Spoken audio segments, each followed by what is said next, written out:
نحمده ونصلي ونسلم على رسوله الكريم أما بعد أعوذ بالله من الشيطان الرجيم بسم الله الرحمن الرحيم يا أيها الذين آمنوا استعينوا بالصبر والصلاة إن الله مع الصابرين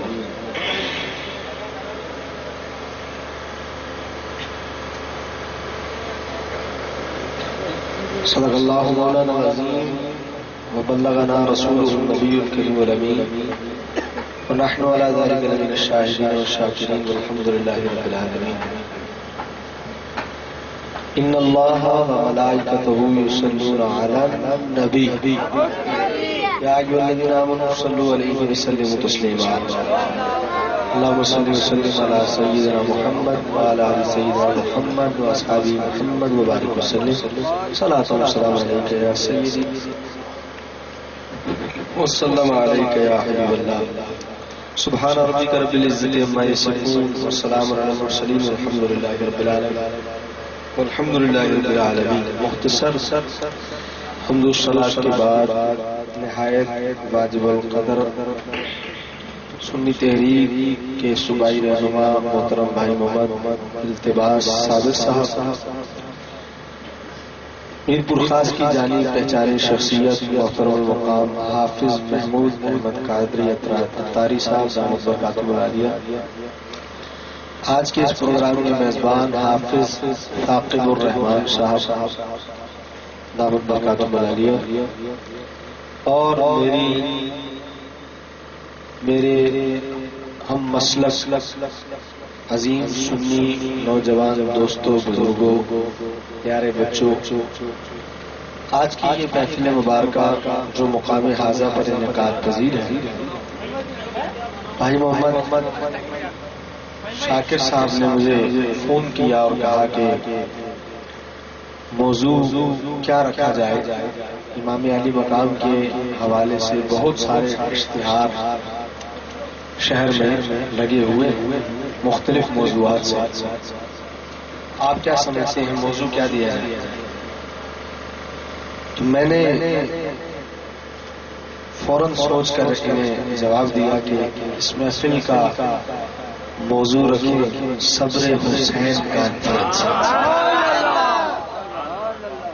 چنانچہ جب میں یہاں پہنچا میں نے دیکھا کہ اشتہارات پر یہی موضوع تھا، صبر حسین کانفرنس. تو میں اسی حوالے سے انشاءاللہ چند گزارشات پیش کرنے کی سعادت حاصل کروں گا. میرا اللہ مجھے حق کہنے اور آپ کو حق سننے کی توفیق نصیب فرمائے. حافظ محمود صاحب کی اور بھائی التماس صادق صاحب کی فرمائش ہے کہ ایک نعت شریف کلام اعلی حضرت کی صورت میں پیش کیا جائے. تو میں آخر میں انشاءاللہ کلام اعلی حضرت بھی پیش کروں گا اور پھر آپ حضرات سے اجازت چاہوں گا. قرآن مجید والفرقان حمید میں اللہ تبارک و تعالی جل شانہ و عظم والہ نے ارشاد فرمایا، اے ایمان والو استعینوا مدد طلب کرو بالصبر صبر سے، والصلاۃ اور صلاۃ سے یعنی نماز. دو باتیں بیان فرمائیں. ایک تو یہ کہ مدد طلب کرو، مدد حاصل کرو کس سے؟ صبر سے. کس سے؟ اور دوسرا کا صلاۃ سے. صبر بھی خدا نہیں ہے اور صلاۃ بھی خدا نہیں ہے. صبر بھی غیر اللہ ہے اور صلاۃ بھی غیر اللہ ہے. نہ صبر اللہ ہے نہ صلاۃ اللہ ہے، دونوں غیر اللہ ہے. اور قرآن کہہ رہا ہے ان دونوں سے مدد حاصل کرو. استعینوا عربی میں آتا ہے مدد طلب کرنے کے لیے. یا عباد اللہ اعینونی، میری عبادت کرو، میری مدد کرو. اعینونی، میری مدد کرو. تعو، مدد حاصل کرو، مدد طلب کرو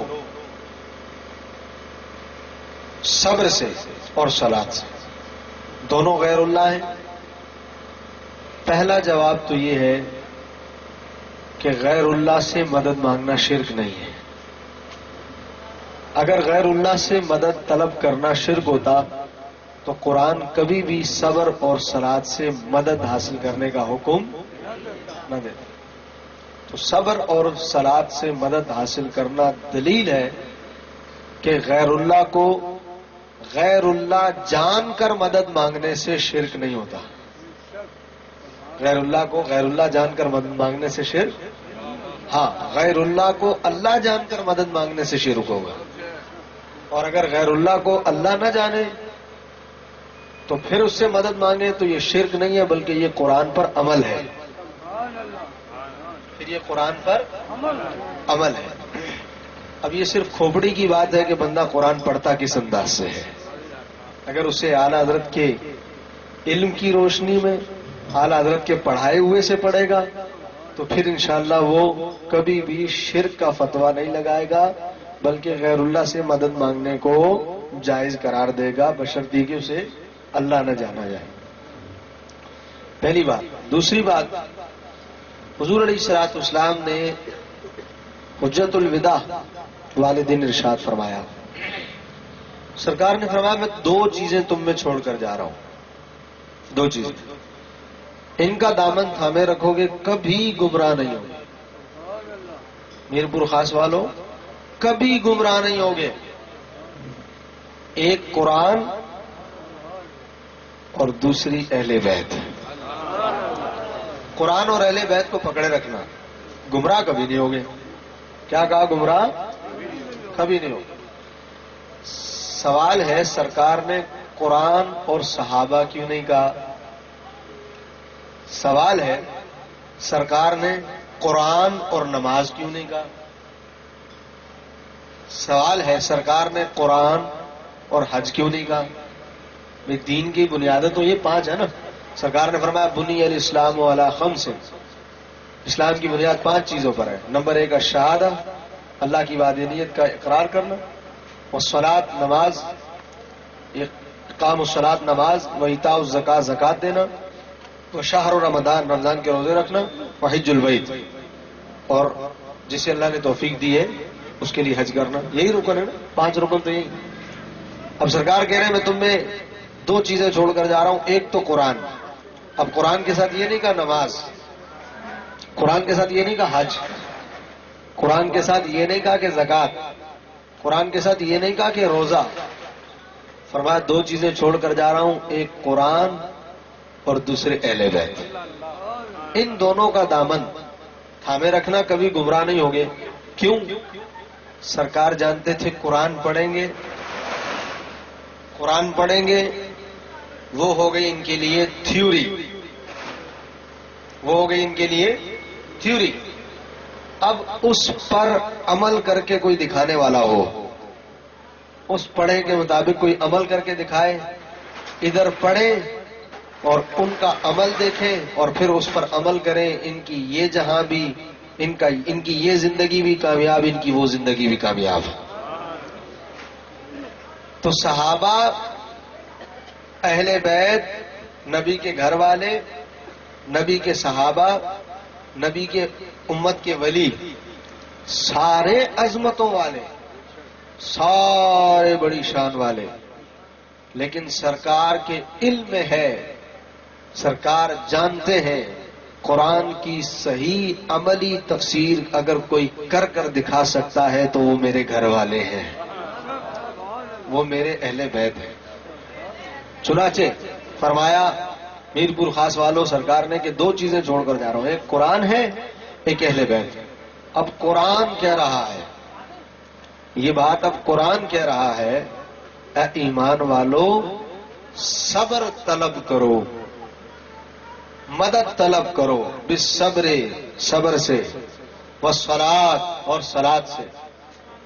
اب ہم نے دیکھنا ہے حسین کی زندگی میں کہ حسین نے صبر اور صلات سے کیسے مدد حاصل کی ہے، یہ دیکھنا ہے، کیونکہ قرآن نے انہی دو چیزوں کی بات کی ہے۔ اب یہ تو آیت ہو گئی، اب ہم نے اس کی تفسیر امام علی مقام کی زندگی میں دیکھنی ہے۔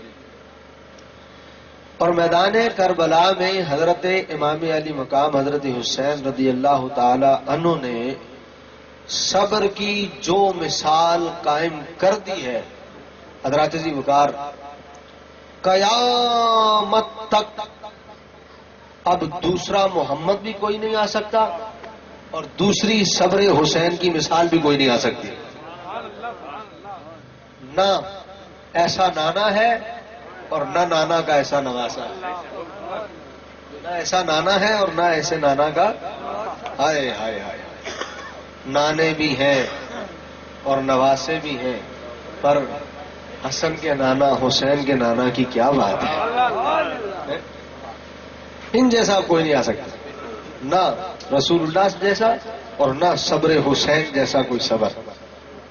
امام علی مقام نے اس کی عملی تفسیر میدان کربلا میں کر کے دکھائی، صبر سے اور صلات سے مدد حاصل کر۔ یہ جو نفس ہوتا ہے نا، نفس، میں اس تفصیل میں آؤں گا ابھی کہ کیسے انہوں نے مدد حاصل کی۔ یہ نفس جو ہوتا ہے نا، نفس نفوس کی قسمیں ہیں، نفس مطمئنہ ہوتا ہے، نفس لوامہ ہوتا ہے، نفس امارہ ہوتا ہے، نفس راضیہ ہوتا ہے، نفس مرضیہ ہوتا ہے۔ میں مختصر ان کی بات کر کے پھر آپ کو بتاؤں کہ امام علی مقام کس مقام پر تھے، رضا کے کس مقام پر۔ ایک تو ہوتا ہے نفس امارہ، کیا کہتے ہیں؟ نفس، اس کا تو کام ہی برائی کی طرف راغب کرنا ہے، یہ تو بندے کو نیکی کی طرف آنا ہی نہیں دیتا۔ قرآن کہتا ہے ان النفس لعمارۃ بالسوء، نفس امارہ کا تو کام ہی یہی ہے کہ یہ برائی کی طرف راغب کرتا ہے۔ کہاں کرتا ہے؟ ہاں، بس چوری، ڈکیتی، رشوت، سود، جھوٹ، غیبت، یہ سارے کام، قتل و غارت گری، فساد، یہ سارے کام کس نفس کے؟ نفس سے بولے، نفس سے سارے بولے نا، امارہ، کس کے؟ جس دل میں نیکی اترتی نہ ہو نا، اترتی نہیں، وہ نفس امارہ ہے۔ ہر وقت برائی برائی برائی، نہ نماز، نہ روزہ، نہ حج، نہ زکات، برائی برائی، یہ ہے نفس امارہ۔ تفصیل میں نہیں جاؤں گا، وقت نہیں ہے، اگر اس کی تفصیل میں گیا تو سارا وقت یہیں گزر جائے گا۔ دوسرا ہے نفس لوامہ، نفس، قرآن نے اس کی بھی قسم بیان کی۔ نفس امارہ جو ہوتا ہے وہ تو نیکی کی طرف آنے نہیں دیتا، جو نفس لوامہ ہوتا ہے نا، یہ ہوتا ہے بین بین، بیچ بیچ میں۔ کبھی آپ، اب یہ ہر کوئی اپنا محاسبہ خود کرے، یعنی میں بھی اور آپ سب بھی، اب ہر کوئی اپنے گریبان میں خود دیکھے کہ ہم کس نفس پر ہیں، ہمارا نفس کون سا ہے، وہ ہر کوئی خود دیکھے۔ جو نفس لوامہ ہے نا، یہ ہوتا ہے بین بین، ٹھنڈ لگ رہی ہے، نماز پڑھنی ہے، اب دل کر بھی رہا ہے پڑھوں اور دل نہیں بھی کر رہا، ٹھنڈ بڑی ہے، ایک طرف جی چاہ رہا ہے نماز پڑھوں اور دوسری طرف ہی نہیں، ٹھنڈ بہت ہے، ٹھنڈ بہت ہے۔ یہ جو مائل ہونا ہے نا نیکی کی طرف، یہ ایک طرف کیا ہے، کوئی چیز سامنے پڑی ہے، چوری کرنے کو دل کر رہا، چوری کر لے، یار یہ مال بڑا اچھا ہے، یہ موبائل بڑا اچھا، کوئی بھول کے چلا گیا ہے، اٹھا لے اٹھا لے اٹھا لے، اب ایک طرف ہی کو اٹھا لے، دوسرے نہیں یار اچھا نہیں ہے، غلط بات ہے۔ اب یہ جو تردد ہے نا بیچ کا، اسے کہتے ہیں نفس لوامہ، اسے کیا کہتے ہیں؟ نفس، ہاں، یہ بیچ کا ہے، یعنی نیکی کروں یا نہ کروں، گناہ کروں یا نہ کروں، نیکی کروں یہ نفس لوامہ ہے، اور اب اس سے جو روک رہا ہے وہ بھی نفس لوامہ ہے، یعنی کرنے اور نہ کرنے کی کیفیت، گناہ کروں یا نہ کروں، یہ کرنے اور نہ کرنے کی کیفیت، یہ کیا؟ نفس لوامہ، یہ دوسرا نفس ہے۔ اس کے بعد آتا ہے تیسرا نفس، نفس مطمئنہ، نفس، ہاں، نفس مطمئنہ، اس کی بھی قرآن نے اس کا بھی ذکر کیا ہے۔ سارے نفوس کا ذکر قرآن میں آیا جن کا میں ذکر کر رہا ہوں. نفس مطمئنہ. اب یہ کون سا نفس ہے؟ ادھر نہ نہیں ہے. ادھر کیا نہیں ہے؟ نہ نہیں ہے. نماز کا ٹائم ہوا بس سارے کام کا چھوڑ کے چل دیے مسجد کی طرف نماز پڑھنی ہے. یہ آیا ہی نہیں کہ یار پڑھوں یا نہ پڑھوں. یہ نہ پڑھوں والا ہے ہی نہیں. دل کر رہا قرآن پڑھنا میں اٹھایا قرآن شریف پڑھنا شروع کر دیا. یہ نہیں کہ پڑھوں یا نہ پڑھوں. موبائل سامنے رکھا ہے, لاکھوں روپے سامنے رکھے, دل جا ہی نہیں رہا کہ یار چوری کر لوں. نہیں, ادھر خیال ہی نہیں جا رہا, کیفیت ہی نہیں. جھوٹ بولنے کا دل ہی نہیں کر رہا, من میں ہے ہی نہیں کہ جھوٹ بولوں. اسے کہتے ہیں نفس مطمئنہ. کیا کہتے ہیں؟ نفس. اب ہر کوئی جانے کہ اس کے پاس کون سا نفس ہے. ہر کوئی جانے کہ اس کے پاس کون سا نفس ہے. جب بندہ نفس امارہ سے نفس لوامہ پر آتا ہے اور نفس لوامہ سے نفس مطمئنہ پر آتا ہے, یہ تین نفس ہیں جو مشہور ہیں. امارہ, لوامہ, مطمئنہ, یہ تین نفس ہیں جو مشہور ہیں. مطمئنہ پر جب آتا ہے نا, بس پھر اس کے عروج کی منزلیں شروع ہو جاتی ہیں. پھر یہ ترقی کی طرف جانا شروع کر دیتا ہے. پھر بس یہ بڑھتا رہتا بڑھتا رہتا بڑھتا رہتا. ایک وقت آتا ہے کہ یہ نفس اس مقام پر پہنچ جاتا ہے نیکی کر کر کے کہ وہ پھر ہو جاتا ہے نفس راضیہ. کیا ہو جاتا ہے؟ نفس راضیہ. یہ صحابہ کا نفس ہے. یہ کیا ہے؟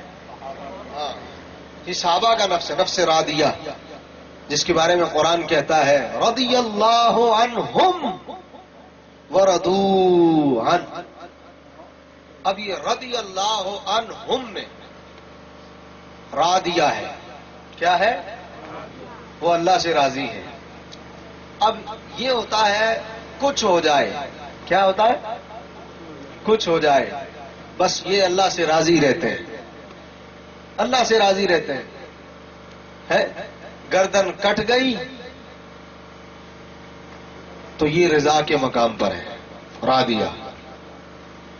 انگلی کٹ گئی, خون نکل رہا ہے, وہ مسکرا کر کہہ رہے ہیں الحمدللہ الحمدللہ. ہے یہ بات آپ کو یوں زیادہ سمجھ میں آئے گی, 2 دن بیماری نہ جائے, 2 دن بیماری نہ جائے تو کیا ہوتا پتا ہے مکی مسجد والوں؟ سیدھا کسی امام صاحب کے پاس, کسی عامل کے پاس, حضرت تھوڑا 10 بھی گھمائیے گا, لگتا ہے کسی نے کچھ کر دیا ہے. یہ کسی نے کچھ کر دیا ہے. یہ ان سے پوچھو جو سب کچھ لٹا کر بھی رضا کی منزل پر کھڑے رہتے ہیں اور ان کے من میں ہوتا ہے کہ بس جس حال میں اللہ راضی. ورنہ ہمارے یہاں تو کیا ہوتا ہے, تھوڑا سا 2 دن بچے کی بیماری نہ جائے تو ہائے ہائے کسی نے تعویذ کروا دی ہے, بیماری جا کے نہیں دے رہی, بیماری جا کے نہیں دے رہی. حافظ صاحب آپ کو ایک بہت حیران کن واقعہ سنا بھائی التماس. میں ہمارے نیو کراچی میں ایک بریانی والے صاحب تھے, ان کی بریانی بڑی مشہور تھی. میں بتا رہا ہوں کہ ہمارا کتنا نچلا لیول ہے, ہم کتنے نچلے اسٹیج پر ہیں. یہ راضیہ بڑی اونچی منزل ہے. حافظ ثاقب صاحب بڑی مشکل سے ملتی ہے, بہت اونچی منزل ہے راضیہ. اللہ اللہ اللہ اللہ, ہائے ہائے.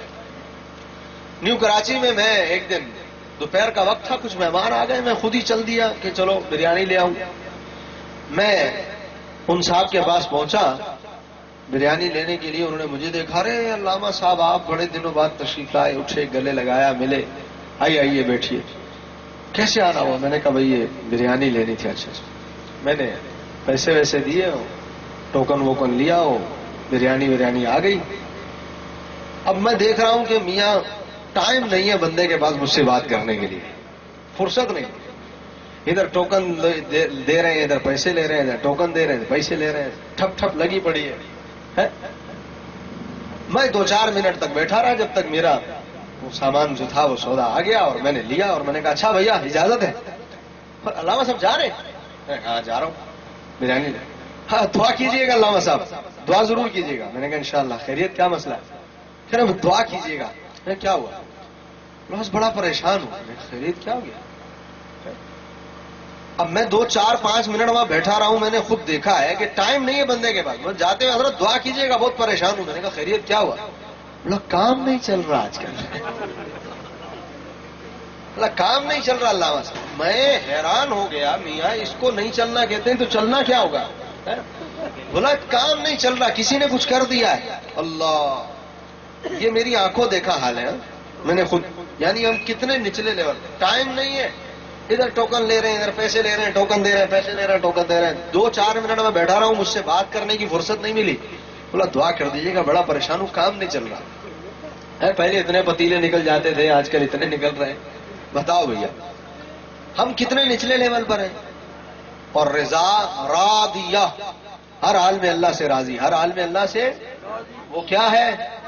ارے کبھی سوکھی روٹی کھانے کو مل گئی تو کھا لی، جس دن وہ بھی نہ ملی اس دن بھی پوچھا کہ سناؤ تو کہا الحمدللہ. یہ بڑا مشکل مقام ہے.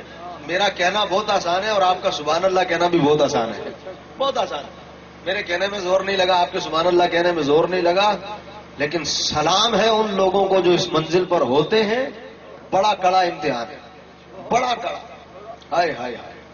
حضرت عمر رضی اللہ تعالیٰ عنہ کے پاس حضرت عتبہ بن فرقد رضی اللہ تعالیٰ عنہ آئے. حضرت عمر رضی اللہ تعالیٰ عنہ کھانا کھا رہے تھے. 22 لاکھ مربع میل کی حکومت تھی. 22 لاکھ مربع میل، it's very too much distance. 22 lakh مربع میل. ہوئے اتنی بڑی سلطنت پر حکومت کرنے والا شخص امیر المؤمنین حضرت عمر فاروق رضی اللہ عنہ. حضرت عتبہ بن فرقد آئے. غلام نے کہا حضور وہ عتبہ آئے. فرمایا بلاؤ. عتبہ اندر آ گئے. حضرت عمر روٹی کھا رہے تھے، کھانا کھا رہے تھے. تو حضرت عمر نے کہا حضرت عتبہ کو، عتبہ آؤ کھانا کھاؤ. عتبہ بھی بیٹھ گئے کھانا کھانے کے لیے رضی اللہ تعالیٰ عنہ. اب جو کھانا کھانے لگے تو وہ سوکھی روٹی ان کے حلق سے اتری نہیں. تو کہنے لگے یا عمر، یا امیر المؤمنین، آپ کے گھر میں میدے کی نرم روٹی نہیں ہے؟ حضرت عتبہ کہنے لگے آپ کے گھر میں میدے کی نرم روٹی نہیں ہے؟ حضرت عمر فرمانے لگے عتبہ، کیا میری امت کے کیا میری رعایا کے سارے لوگ وہ نرم روٹی کھا لیتے، کھا سکتے؟ کیا سب کی استعداد ہے؟ تو نے کہا نہیں حضور، سب تو نہیں کھا سکتے. تو کہا جب میری رعایا وہ نرم روٹی نہیں کھا سک رہی تو میں ان کا امیر ہو کر نرم روٹی کیسے کھا لوں؟ میں ان کا امیر ہو کر نرم روٹی کیسے کھا لوں؟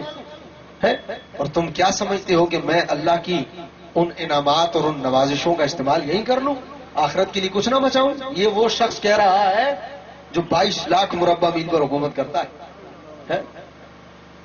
اور مزے کی بات کیا ہے؟ اس سوکھی روٹی کو بھی کھا کر حضرت عمر اٹھتے ہیں تو کہتے ہیں الحمدللہ. آئے آئے کیا کہتے ہیں؟ الحمدللہ. یہ مقام رضا ہے. کیا ہے؟ لو بھائی میرپور خاص والو، بندہ مقام امارہ سے اللہ توفیق دے تو لوامہ پر آتا ہے، لوامہ سے توفیق ملے تو مطمئنہ پر آتا ہے. جب مطمئنہ پر نیکیاں کر کر کے وہ آگے بڑھتا ہے تو اسے راضیہ کی منزل ملتی ہے. پھر کچھ ہو جائے، مطمئنہ والے کئی ایسے ہیں کہ انہیں تکلیف پہنچتی ہوگی تو وہ الحمدللہ نہیں کہہ پاتے ہوں گے. کئی ایسے ہیں. راضیہ منزل ایسی ہے، یہ نفس ایسا نفس ہے کہ یہاں بس خدا کی رضا ہی رضا ہے. کچھ ہو جائے، کٹ جائیں. کیا ہو جائے؟ کٹ جائیں. رضا کی منزل سے نہیں ہٹتے. بس